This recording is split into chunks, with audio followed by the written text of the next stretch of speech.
আজকে আপনাদের সাথে একটা সিক্রেট শেয়ার করব।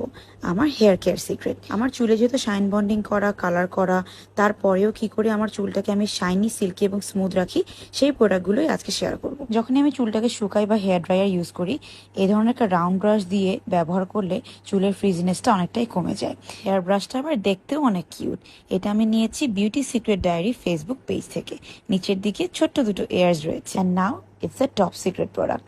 কোটা কেরাটিন ট্রিটমেন্টের এই হেয়ার মাস্কটাকে আমি রিসেন্টলি ইউজ করে থাকি। এই মাস্কটার স্মেলটা অসম্ভব সুন্দর, আমার অনেক বেশি প্রিয়। এটা আমার সেকেন্ড কোটা, অলরেডি আমি একটা শেষ করে ফেলেছি। যে কোনো হেয়ার মাস্কই আপনাকে স্ক্যাল্পটাকে বাদ দিয়ে চুলের শেষ অংশ অর্থাৎ নিচের দিকটাতে কনসেন্ট্রেট করে অ্যাপ্লাই করতে হবে। ছোট ছোট করে চুলটাকে ভাগ করে নিয়ে তারপর মাস্কটাকে অ্যাপ্লাই করবেন। আফটার শ্যাম্পু চুলটাকে ড্রাই করে আমি এখন একটা সিরাম ইউজ করব। স্ট্রিক্সের এই সিরামটাও আমার রেগুলার ফলোয়াররা জানে যে আমি বিগত কয়েক বছর ধরেই আমার পেজে রেকমেন্ড করে আসছি। কয়েক পাম্প আমার হাতে তালুতে নিয়ে আমি চুলের শেষ অংশে এটাকে অ্যাপ্লাই করে থাকি, যাতে স্প্লিটেন্স বা চুলটা অনেক বেশি রাফ এবং আনম্যানেজেবল আর যাদের ফ্রিজি হেয়ার তারা বাইরে যাওয়ার আগে এটাকে ইউজ করতে পারেন। আমি প্রতিবার শাওয়ারের পরে এটাকে ইউজ করে থাকি। এখন একটা ইন্টারেস্টিং পারচেজ দেখাবো। ট্রাভেলিং এর সময় আমি কখনোই মিরর ক্যারি করতে পারি না। একটা এলইডি মিরর নিয়েছি, যেটাতে আপনারা পার্ট বাই পার্ট খুলেও রাখতে পারবেন, ট্রাভেলিং এর সময় ক্যারিও করতে পারবেন। আর 3 রকমের লাইট সেটিং রয়েছে।